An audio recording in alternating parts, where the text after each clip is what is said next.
Hey guys, welcome to another episode of Siege Tactics. This time we're doing Bretonnia.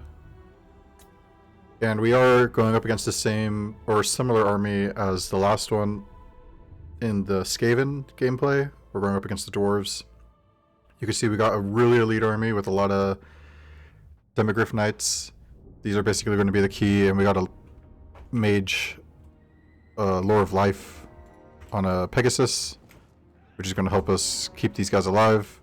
Now, she does end up getting routed later in the game, and she probably could have got some more heals in. This game definitely could have been played better, but I think it kind of shows the general idea of how you want to play Bretonnia. So I start with two Blessed Field Trebuchets, and I use them to take out the towers, like always. I actually use the Grail Relic and the Prophetess to bait out the shots. And then the rest of the game is basically going to be using the Demigryph Knights very carefully and taking out, by prioritizing first, the missile units such as Thunders and Coilers. And then after that, of course, you know, we could get the Jar Bomber probably pretty early too, which I think we will. And then we use the Foot Squires and the Knights to finish off the rest of the units on the ground. Now, this was actually a really close game. We definitely could lose this one too if you're not playing it carefully. I was getting a little too carefree with my spells too. You gotta remember when overcasting that there's always a chance that you end up hurting yourself during an overcast, or even a regular cast, I think. So in the campaign, you have the skill tree that gives you the minus 15%, and also by upgrading your spells, it decreases the chance of your casters hurting themselves during a cast and the cast failing. So you just got to keep that in mind. Or not, the cast doesn't fail, but they end up hurting themselves pretty bad. So this is basically what you're going to want to do most of the game. You rarely want to land actually like within the walls. You kind of want to focus on the units outside the wall. Surprisingly though, the Demigryph Knights can tank pretty well missiles. But the name of the game here is focus on isolated units, prioritize missile units, because once all the missile units are gone, you kind of have free reign with your flying units. Of course, any flying units they have, you'd have to contest early on in the game, such as dragons and other lords that may be on some kind of flying mount, like a dragon.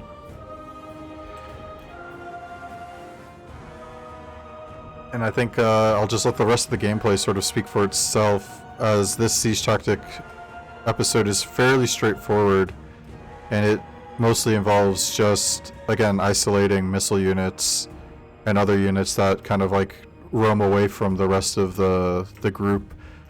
Especially the Slayers, you want to kind of stay away from the Slayers and leave them for last.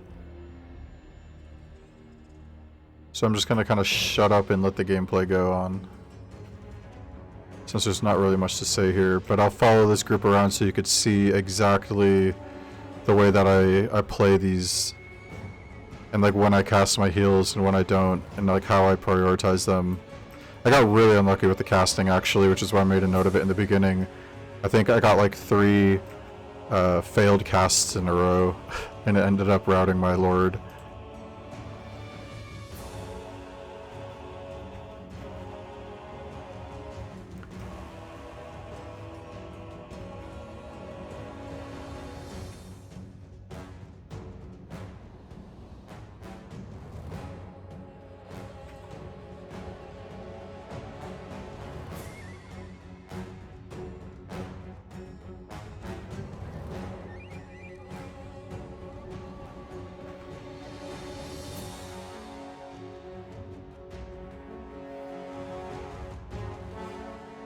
Also with the trebuchets, once you run out of ammo, focus on any missile units that you can hit.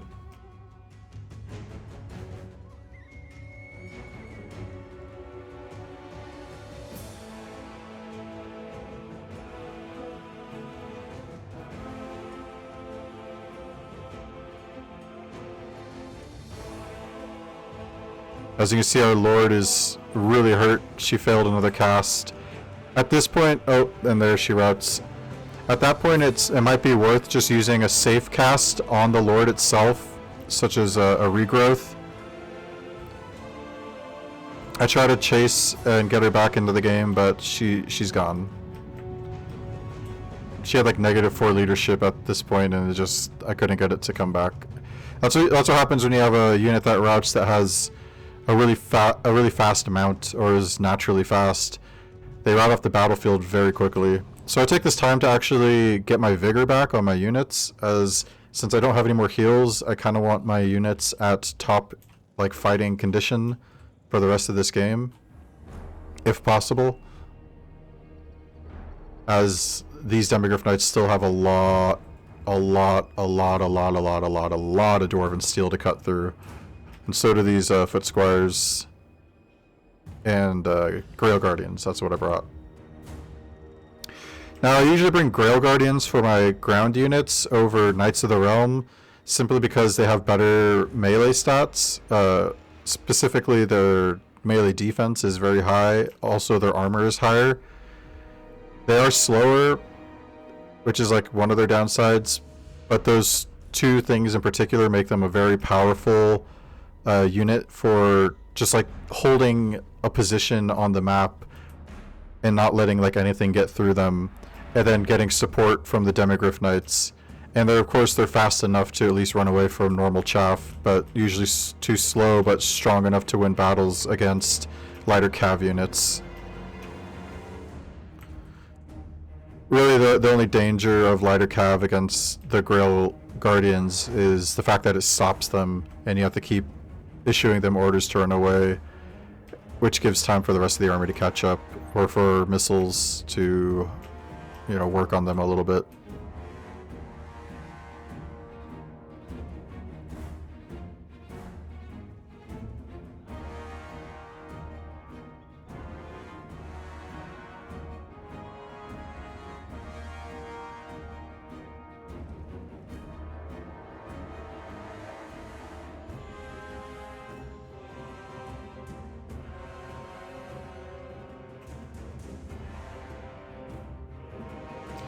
Now honestly, this is actually a really good target, these Ironbreakers, when they were isolated over here. But I didn't go for it. So it looks like I'm beginning to move my Foot Squires up. I probably think that it's about time that I get them engaged in the fight. I think it mainly has to do with the fact that some of my Demigryph Knights are getting really low on HP. And likely because my Grail Guardians just finished breaking down this gate. And I was trying to time a coordinated attack on both fronts. So now I have these guys working on this. I figure by the time they break this down, there'll be few enough units for them to help finish off.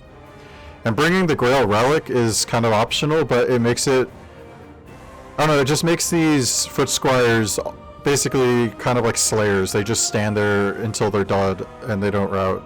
So that's always a really good thing to have. Especially if you really just need them to like hold.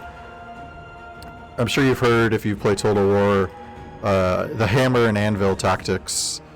So having a unit hold other units in place, and then having a hammer, such as Cav, slam into them, and them being the anvil, which is just like a really heavy piece of steel in this metaphor, you know, for something that is like unmovable or insurpassable, like a hammer is to an anvil.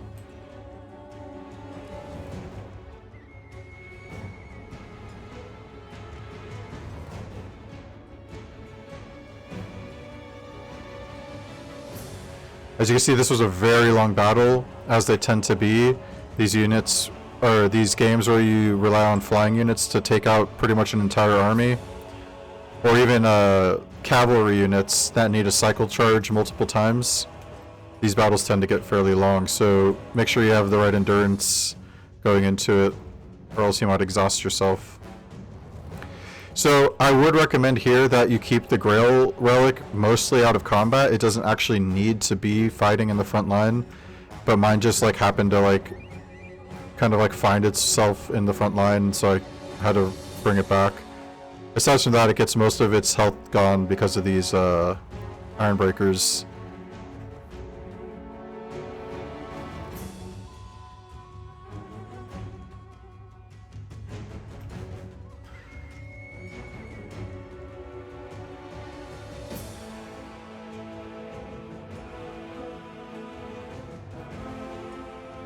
I'm surprised these two units didn't rout, but my lord did.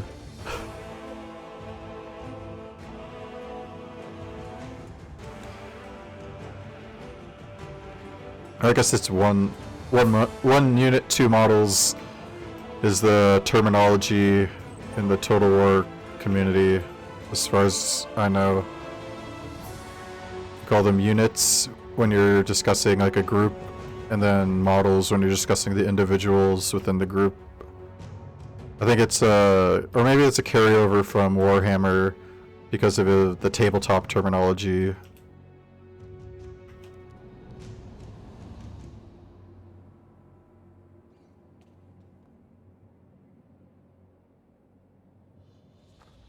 As you can see, this battle's gone on for almost just over half an hour, and we're just now thinning them out.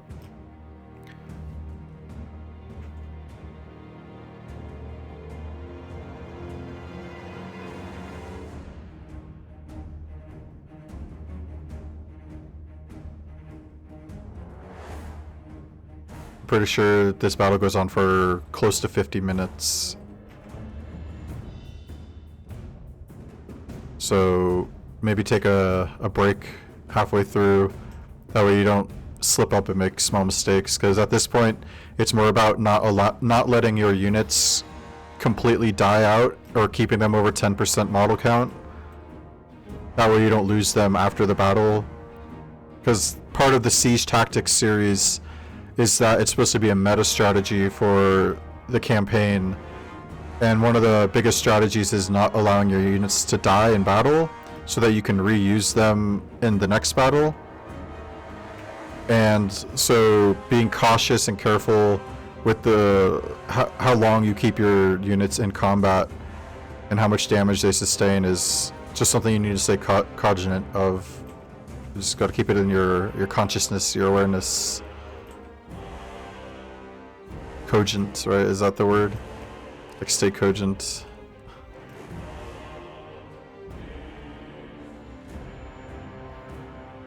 I think I go in for pretty soon here a final charge against these Iron Breakers, and that routs the rest of the army except for the Slayers, and at that point it's just killing the Slayers. But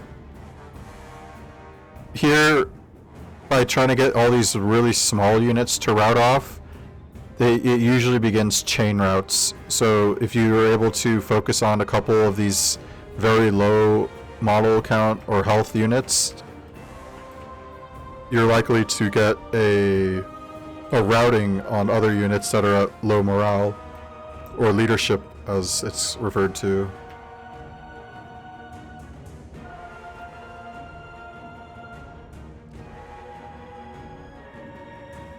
At this point, the rest of the army begins to rout, except for the Slayers. We're at 40-minute mark, and we just have to finish up the Slayers. So at this point, it's not worth even sending in the Demogryph Knights against the Slayers or the Knights or the Grail Guardians.